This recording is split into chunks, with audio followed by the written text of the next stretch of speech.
Hey everybody, I did my research project on human trafficking. I'm going to jump right into it because I'm having a hard time keeping it at 15 minutes.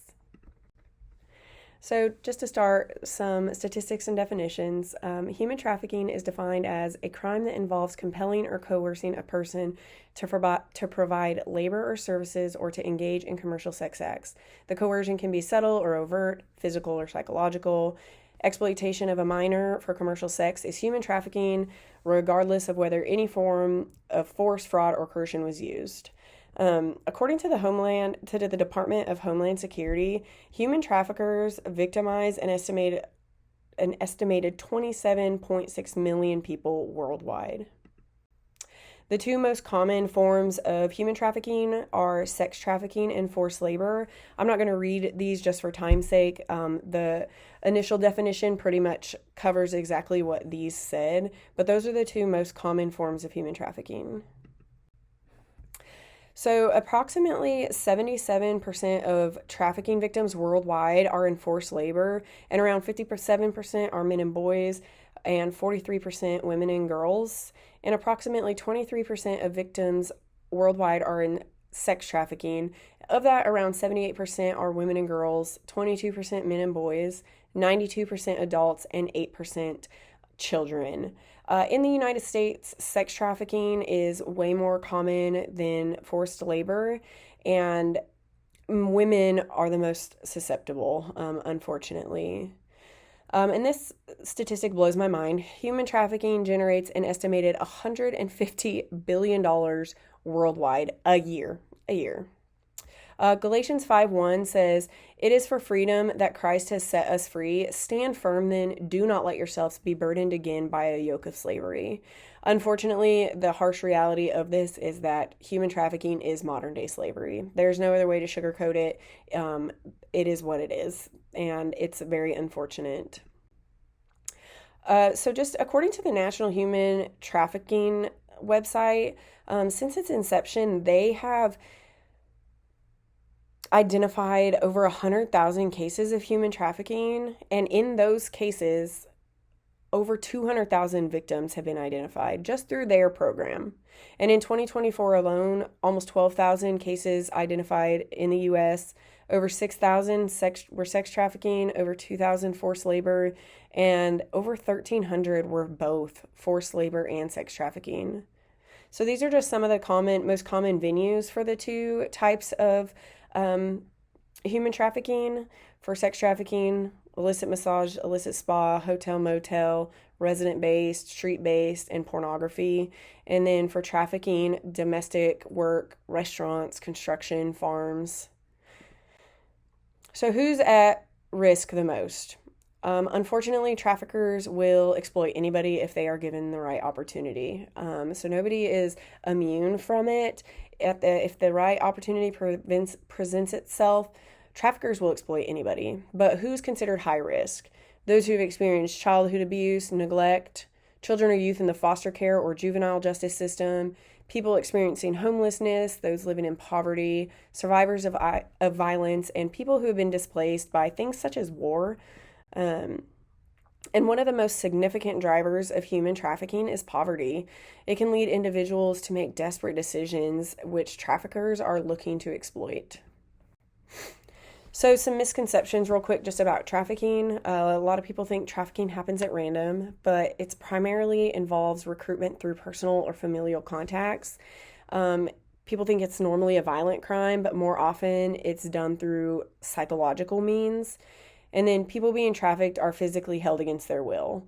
More often they stay due to lack of resources, safety, or because of manipulation. Ultimately, we can talk about what the driving force is, that poverty is the driving force for trafficking, but moral failures are the reason that this trade is so profitable. Because of the brokenness in our world, that is what drives trafficking. If there wasn't such a high demand for cheap labor and cheap sex, it wouldn't exist. And so we can say poverty, we can say these people are at risk, but ultimately the brokenness and the moral failures that we see are the reason that this trade exists. Trafficking obviously leaves lifelong scars on victims, but also their families and communities as a whole. The complexity of damage that comes as a result of trafficking is far reaching and deep impacting. It affects relationships, it causes separation, and it instills fear in communities. Some of the psychological and emotional scars it leaves on people are listed here. Things such as severe depression, severe PTSD, emotional dysregulation. It can actually lead to cognitive impairment and dissociative disorders. And then on an emotional level, a lot of victims carry the heavy burden of guilt and shame, which can be consuming and debilitating.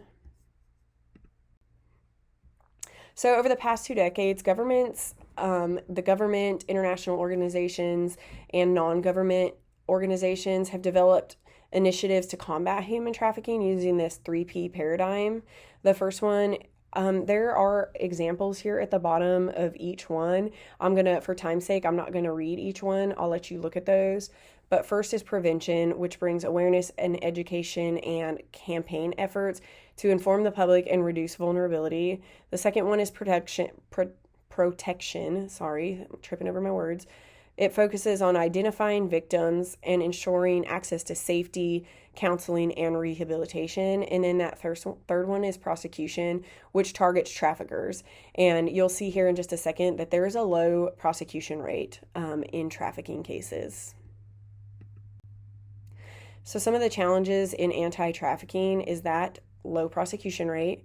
In 2021, it was estimated that 50 million individuals could be being trafficked at any given moment on any given day, yet only just over 5,000 traffickers were convicted globally in the entire world. Like, it's crazy. And this can come from a lack of education in law enforcement, a lack of evidence, and a lack of victim cooperation. And that's not shaming the victims, but it's just the reality that a lot of times, one, the victims may not even report. They may not want to testify. They may not want to be in the public eye. And so that leads to a lower prosecution rate. And then there's a higher demand due to ease and availability that technology offers. And that has caused a rise in trafficking as well. So there needs to just be ongoing change. It needs to shift from just bringing awareness to bringing more education and also really addressing the root cause. And when I say education, awareness just says, hey, this is happening, but education really teaches people the reality of trafficking and who it affects and who's at risk. And so there needs to be a higher emphasis on education, but there's also lack of funding in a lot of organizations and also a lack of survivor-led advocacy. And research shows that the best programs have survivor-led advocacy. And so just continuing the research on that just needs to be ongoing. Now, how has Christian ministries already stepped in? There are a lot of organizations that have stepped in to this. The Tim Tebow Foundation, Agape International, Salvation Army, International Justice Mission are just a few of them. Agape is a movement dedicated to empowering people to rescue and heal survivors of trafficking. As you can see, they have over 1,100 survivors in restoration homes and 1,200 at-risk students receiving education. Lack of education is something that puts people at a higher risk of being trafficked. And then there's ministries even on a more local level. One here in Shreveport that we have is Purchase Not for Sale. It provides rescue, relationships, recovery, and resources to women and children who have found themselves being exploited or in trafficking. I have served extensively with this program. We just went into one of the correctional facilities here in Shreveport and talked with some of the women in there who have fallen victim to some form of sex trafficking or exploitation. And so it's just a great local level Christian ministry that has stepped up in a big way. Now, how can the local church step in more? There is a quote from an article on the World Freedom Network, and it says, each individual within trafficking is an image bearer worthy of recognition and restorative action, compelling the church to respond in ways that reflect the character of God and his redemptive mission. So the church has to become informed on the absolute devastation that is around every corner that's taking place right outside its doors. And their hearts need to be broken and burdened and prompted to take a stand, right? And that can come through things such as prayer. Prayer is always the first step. It has the power to change lives. And when a church prays specifically, it brings God into communion and into the situation. Another way is partnership, partnering with local organizations. And I wish I wouldn't have put awareness. I wish I would have put education on here, because education takes it to a deeper level, educating the congregation, educating the people on the realities and the statistics of what trafficking is and how severe it is right outside its doors. And then the church can partner in restoration. Not every church has the resources to offer, counseling services, safe houses, but they can partner with organizations in that. Heart of Hope is one that's here that relies kind of on the church to provide mentors and step in and mentor some of the women who come through their doors who are looking for restoration. And then on an individual level, what can Sadie do? What can the Christian do?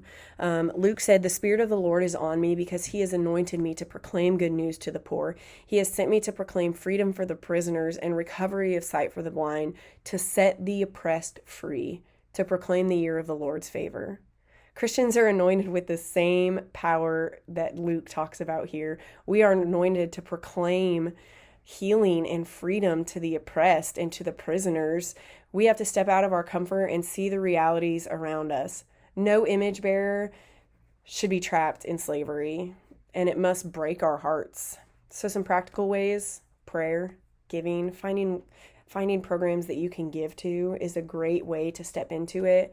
And on a personal level, the individual can look for those organizations that need mentorship, that need advocacy, and then looking for ways that you can be involved in outreach programs, even in your own community, that specifically look to step into trafficking.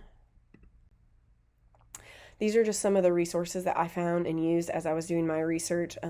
Some government websites that keep up-to-date statistics and legal actions, and some books that I actually read through this that were really open the eyes and convict you and burden you so heavily. And I would encourage everybody to educate themselves further on the harsh realities of human trafficking. And these 4 states right here, Texas, New York, Florida, and California, are the leading states for sex trafficking. I just want to end here with Deuteronomy 23:15. "You shall not give up to his master a slave who has escaped from his master to you." As Christians, we are all called to advocate and to step into the darkness and to bring light and offer hope to those who are oppressed and hurting. And there are so many needs locally, globally, internationally, and in our country alone that need us as individuals, as the church, to step up and to advocate and to speak out against this injustice that is happening and to really come together and fight it. Thank you for watching, and I hope y'all have a great day.